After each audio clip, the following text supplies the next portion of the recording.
حضرت معاذ بن جبل رضی اللہ عنہ فرماتے ہیں نبی کریم صلی اللہ علیہ وسلم نے فرمایا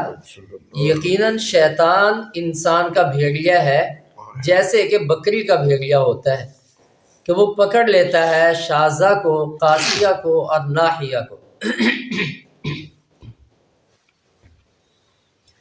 اور بچو تم گھاٹیوں سے، اور تم پہ جماعت اور مجمع کو پکڑنا لازمی ہے۔ تو اس حدیث مبارکہ میں آپ صلی اللہ علیہ وسلم نے چند باتیں بیان فرمائی ہیں۔ نمبر 1، شیطان کو تشبیہ دیا بھیڑیے کے ساتھ، جیسے بھیڑیا بکری کے لیے نقصان کا ذریعہ، نقصان کا سبب بنتا ہے، اس کی جان ضائع ہونے کا ذریعہ بنتا ہے، ایسے ہی شیطان بھی انسانوں کا بھیڑیا ہے، لیکن ہر بکری پہ وہ حملہ نہیں کرتا، زیادہ نقصان اس بکری کو پہنچایا جاتا ہے جو ریوڑ سے الگ ہوتی ہے، جو ریوڑ سے دور ہو جاتی ہے وہ بکری یقینی طور پہ بھیڑیے کا شکار بن جاتی ہے، اور اگر وہ اپنے ریوڑ کے ساتھ، مجمع کے ساتھ جڑی رہتی ہے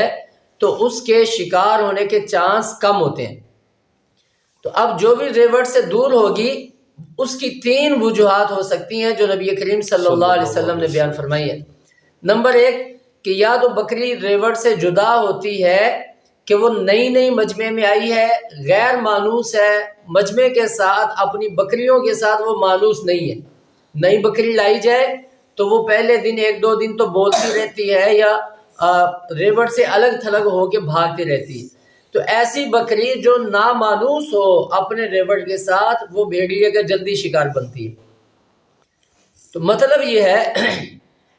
کہ وہ انسان جو دینی مجمع کے ساتھ، مسجد کے ساتھ اور دینی ماحول سے نامانوس ہوتے ہیں ان کے اوپر شیطان کا وار زیادہ چلتا ہے اور جلدی چلتا ہے۔ اور دوسری بکری جو حضور پاک صلی اللہ علیہ وسلم نے بیان فرمائی وہ ہے قاسیہ۔ قاسیہ کہتے ہیں اس بکری کو جو سرسبز شاداب چارے کو دیکھ کے، پانی کو دیکھ کے اس کی لالچ کے اندر اور ہرس کے اندر آگے مجمع سے بکھر جاتی ہے، چلتی چلتی دور نکل گئی۔ تو اب یہ بکری جو چرنے کی لالچ میں، جو چارے اور پانی کی لالچ میں مجمع سے دور نکلی ہے، اس کے لیے بھی شکار بننا آسان ہو جاتا ہے اور بھیڑیا اس کو جلدی شکار کر لیتا ہے۔ اسی طریقے سے انسان ہے کہ جو دنیا کی لالچ میں، دنیا کمانے کی لالچ میں دین سے دور ہو گئے، جی ہمارے پاس وقت ہی نہیں ہے، صبح سے شام تک وقت ہی نہیں نکلتا، جی کیا کریں، جی مصروفیت بہت ہو گئی ہے۔ ایسا انسان جو دنیاوی ضروریات کو سامنے رکھ کے ان کو بہانہ بنا کے یا ان کی لالچ میں آ کے وہ مجمع سے، دین سے، مسجد سے دور ہوتا ہے، ایسے انسان پہ شیطان کا حملہ جلدی ہو جاتا ہے۔ اور تیسری بکری کی قسم حضور پاک صلی اللہ علیہ وسلم نے بیان فرمائی ناحیہ۔ ناحیہ کہتے ہیں وہ بکری کہ جو سستی اور غفلت کی وجہ سے، لاپرواہی کی وجہ سے اپنے ریوڑ سے بکھر جاتی ہے، پیچھے رہ جاتی ہے، تو ایسی بکری بھی بھیڑیے کا جلدی شکار بن جاتی ہے۔ اسی طریقے سے بعض انسان وہ ہوتے ہیں کہ جو ہوتے تو فارغ ہیں، وقت بھی نکال سکتے ہیں، وقت ہوتا بھی ہے، بھئی آپ نماز کے لیے نہیں آئے، بس جی سستی ہوگی، جی کیا کریں، بس آئندہ نماز میں آئیں گے۔ تو بعض اوقات وہ انسان جو سستی اور غفلت کی وجہ سے، لاپرواہی کی وجہ سے دینی ماحول سے دور رہتا ہے، وہ انسان بھی شیطان کا جلدی شکار ہو جاتا ہے۔ اب یہ حدیث پاک پہ غور کریں کہ اللہ کے رسول صلی اللہ علیہ وسلم نے 3 قسم کی بکریوں کی یہاں پہ مثال دی ہے، اور یہی 3 وجوہات ہوتی ہیں جو انسانوں میں پائی جاتی ہیں، اور وہ دینی ماحول سے دور رہتے ہیں، دین سے دور ہوتے ہیں، جس کی وجہ سے پھر وہ شیطان کا شکار بنتے ہیں اور وہ اپنے اعمال سے، اپنے عقائد سے اور اپنے دین سے جو ہے بعض اوقات بدظن ہو جاتے ہیں۔ تو یہ شیطان انسانوں کا بھیڑیا ہے، جس طرح بھیڑیا وہ کبھی بھی بکری پہ رحم نہیں کر سکتا، ایسے شیطان بھی کبھی انسان پہ رحم نہیں کر سکتا۔ وہ ہر وقت اسی کوشش میں ہوتا ہے کہ اس کے اعمال کو اور اس کے اخلاق کو اور اس کے دین کو برباد کیسے کیا جائے۔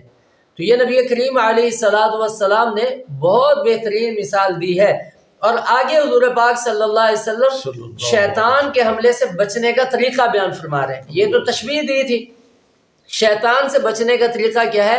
وَإِيَّاكُمْ وَالشِّعَابَ وَعَلَيْكُمْ بِالْجَمَاعَةِ وَالْعَامَّةِ، تنہائی سے بچو،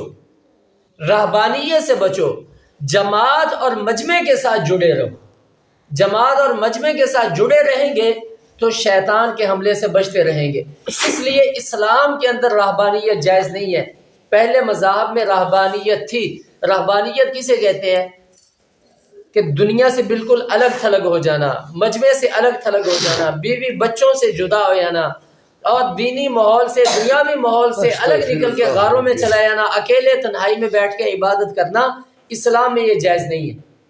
اسلام میں ہے کہ مجمع کے ساتھ جڑ کے رہیں، اپنے ماحول کے ساتھ جڑ کے رہیں، عوام کے ساتھ جڑ کے رہیں، مساجد کے ساتھ جڑے رہیں، دنیاوی معاملات بھی کریں، دینی معاملات بھی کریں، اور دین والوں کے قریب رہیں تاکہ کچھ سننے کو، سمجھنے کو موقع ملے، اور معاشرے میں اٹھنے والے فتنوں سے انسان کی حفاظت ہوتی رہے.